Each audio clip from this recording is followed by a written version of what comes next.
This is I'm rich now. Yeah.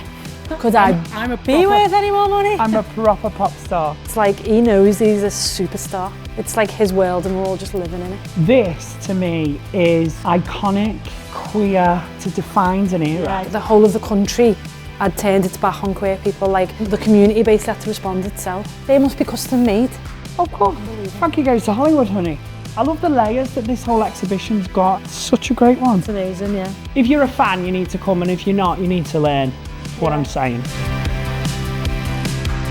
Hi, I'm Danny Beard. And I'm Olivia Graham, and we're here at the Holly Johnson Story exhibition at the Museum of Liverpool. Come and have a look with us. Come on, this way. Is it this way? Which way? This way. Oh, come on. This is the Beatles wallpaper that Holly Johnson had in his bedroom. What year was this that he had it in his bedroom? 1964. Would help. We're doing a good job. Would help if I knew. 1964. Many teenagers had this wallpaper in the 1960s. Can you believe that? Yeah. Where do you think he got it? Home and bargain. The home and bargain. I think it's amazing. George Harrison's from Wavertree as well as Holly Johnson. Because I live there now and I always think, I wonder if George Harrison went to this sweet shop. Do you know what I mean? So I'm thinking, I wonder if Holly felt like that. I think if you see someone from where you're from doing well, that's got to be an inspiration to you. And especially the way Scousers are and people in Liverpool, like we really champion our own. So that must have been such... I wonder if they met. Do you know what I mean? Just say yeah, no one cares. Yeah. But it must have been an inspiration. Exclusive. It must have been an inspiration. Yeah, also because he was very working class, wasn't he, George? And so was Holly. It's hard to imagine where we would all be without the Beatles and then without Frankie and now. They're people that shape our culture, and I think Liverpool and Scouse culture especially is shaped by certain pop culture things. Yeah. Like Holly Johnson, like the Beatles. Should we see some more of this exhibition? Yeah, let's keep going. Speaking of music. Tell me what we're seeing here, because you know more about this than me. This is Matthew Street, Liverpool, 1978. It got its reputation from bands probably playing their first ever gig in the street and being out there. I think it is a very musical city. I do. But think, in 1978, that would have been mad that they did that, with a girl in the band as well.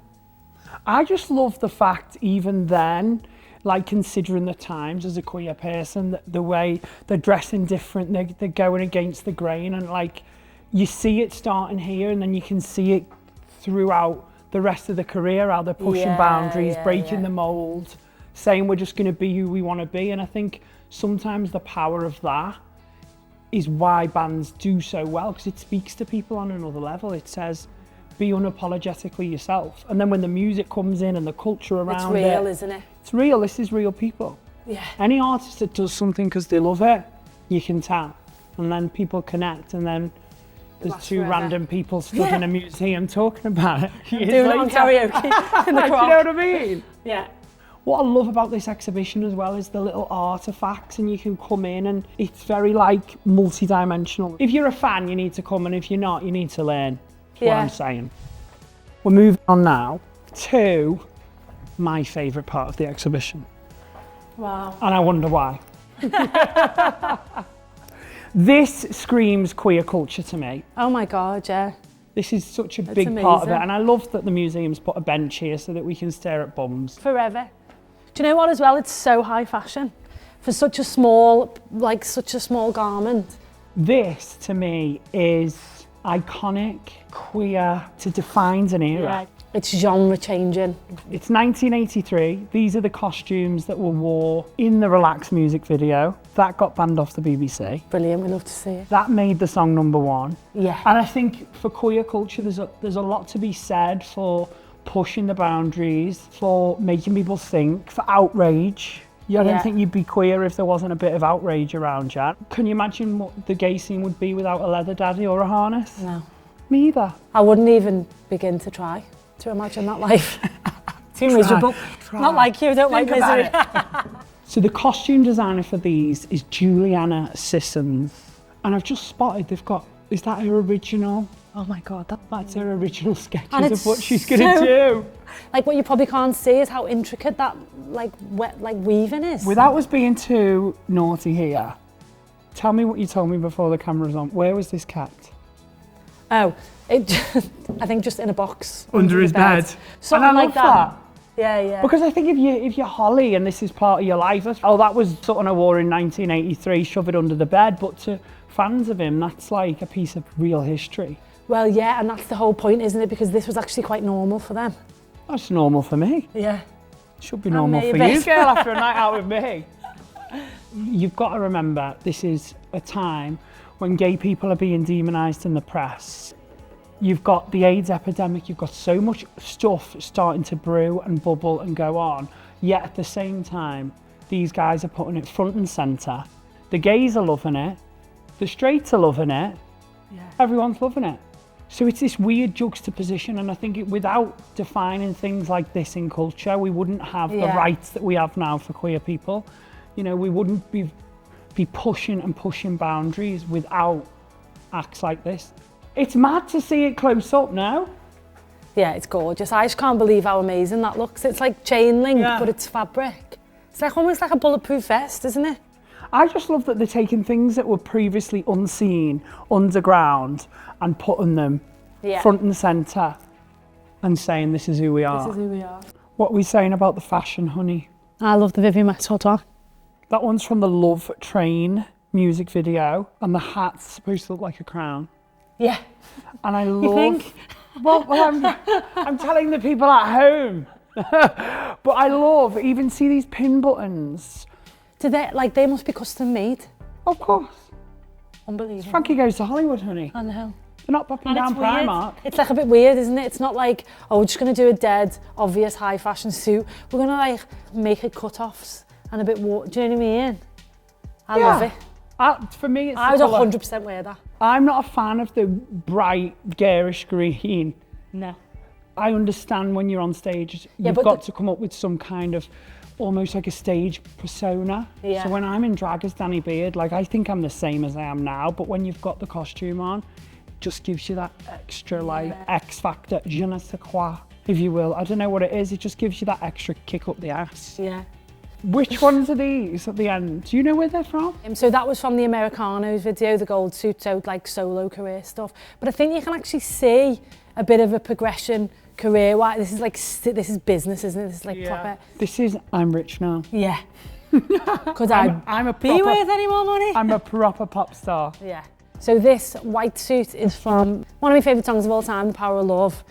And Holly wore this in the music video for it, basically. And I think that's gorgeous as well. I love it. I also love this, and I actually didn't know about it until the exhibition. It's why, obviously, so important. To go from the Beatles wallpaper, and then in 1989, Holly recorded Ferry Across the Mersey with Paul McCartney to raise money for the Hillsborough disaster, and it went to #1. I love the fact that he got to perform with someone who was his musical icon. For younger people that don't understand, that's like when Alexandra Burke performed with Beyonce on The X Factor. I'd like to go from the fashion of Holly to the merch. A good pop artist or group, you want the merch to be wearable, and I don't think there's anything more iconic than the Frankie Says Relax t-shirt. That's what I love, that link between the pop, the music, the artist, the culture, and how it affects all of us. Come and have a look at these t-shirts, there's some good ones. This is the merch, basically, of the era. I love that it's been donated by fans. Unbelievable. I just love this. When I didn't know this existed either until the exhibition. Liverpool had such high unemployment in the 80s. It was like an average 10,000 people a year and were leaving Liverpool. So it's like 100,000 people in the 80s left because of unemployment. In 85, Liverpool's unemployment was double the national average. The city just got totally left behind in terms of employment. They were just radical statements, and then they were like, right, let's get a Frankie Says Relax one. When it went on sale, it was like outselling the records. And it's like cultural moment, you know what I mean? Just like... For me, this is just as big as the music. This is what they've got to say isn't just what they sing. It's how they help the people and help where they come from and the things that matter to them. Now, I've seen around the corner some little phone booths, and I would like to go and have a listen. Let's go. You know a lot about these booths because you help curate these. She's a curator. Yeah. Tell me about it. So as part of the exhibition, like from its inception, James Lawler, the curator, as part of DuoVision, who wrote The Birds with Alex Ferguson as part of Homotopia, wrote in it that we wanted to capture and keep capturing it, basically. So it's like amazing that we've got all these amazing artifacts, but we wanted to hear, like actually hear from people at the time. Real people's voices. Real people's voices. And also we started to realise when we did it, these stories aren't really kept. And so as part of this project, myself and James Lawler held different workshops around World AIDS Day at the museum.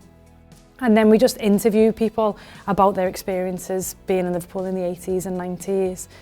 We've got one booth over there that's about creativity, but this one is specifically about the scene's response to the AIDS epidemic. I love that it's with SAY. Yeah. This is a great charity in Liverpool. How amazing, yeah. Still up and running, that you can donate to. And these are all real people's voices. It's also written out, so it's accessible if you don't want to sit and listen. But some of the quotes in it are just so powerful. Powerful, but real as well. There's loads in it, but particularly how the city responded to the AIDS epidemic is just like the whole of the country had turned its back on queer people. Like every system imaginable didn't care because it was majority at the time affecting gay people. And so the community basically had to respond itself. Like we see today, everyone loves a scapegoat. It's easy to say that's their problem, it's not our problem. And so my favourite quote at the end is from Martin. So Holly came out as HIV positive, which like no one had done before, and there's like been a lifelong campaigner. And so speaking to Martin, and he said, scene-wise, it was a mixture of people who were really involved and people who were really proactive helping people, and then people that were just utterly ignoring it. And he's like, I totally get both, but I think Holly was a really shining beacon in that, because Holly coming out and saying, I'm HIV positive, was just like, oh my God, you're the bravest man on the planet. And you know what? That means more to me than the records, really, you know, that kind of personal sort of activism. It's just amazing. I think it just goes to show, like, we need representation, whether that's queer people in media or queer people coming out, like, with things that they battle with themselves, like HIV. And I'm just so glad that as a 32-year-old, I live in a time where HIV doesn't mean it's an end of life. It's perfectly treatable, and undetectable equals untransmittable, and untransmittable equals undetectable. And there's lots of big charities that I work with, George House Trust as well, that's a Manchester-based one, that put a lot of that into action nowadays. And I don't think we would have the support with those charities if we didn't have people like Holly Johnson. Yeah. Oh. I love the layers that this whole exhibition's got and how involved with such a great one. It's amazing, yeah. Well done, Liverpool Museum. Yeah, well done. Anyone would think you know what you're doing. So this is kind of coming to the end. Iconic. Oh. If you recognise it, it's iconic. I love how bright it is. Yeah, it looks so good. This is a screenshot for the young people at home of the time. Yeah, right? The mind, the screenshot. The mind, the time. So this is the promo shoot for their debut album. Am I right? Yeah, Welcome to the Pleasure Dome, yeah. Straight to #1, obviously. Nothing's this extra anymore, and I just love it. You know what I mean? Like, what was it Coco Chanel who said, before you leave the house, just take off one item of accessories? No, I know. It's like, get the plants in, get the kitchen sink in. Get the dead parrots in, then a gun. Exactly, yeah. So looking at this, obviously both Scousers, both love fashion, music, art. How do you think it's influenced sort of the world that we're living in now? The era itself, it will just live on forever. It's as soon as you see that pop of neon, that pink with the green and the colour clash and this extraness that we're seeing right here, just defines the era. And then it will never die. It's reborn all the time. Yeah. And this feels like it's the first time it was done. Yeah. To me. To this extent. I love this because I think you can see that person's face on like a school picture and be like, oh yeah, there's like a picture of someone. In the context, it's like he knows he's a superstar. It's like his world and we're all just living in it. And this is what it looks like. Well, this exhibition is his world. Yeah. And we are all living in it. Quite frankly, yeah. And you can live in it too, if you come down until, insert the July. date here. Until the end of July. 27th of July, I think it's until. This might sum up the 80s. Do you know what really sums up the 80s for me? I know exactly what you're going to say. It's the leather thong. Come Let's and find go. it.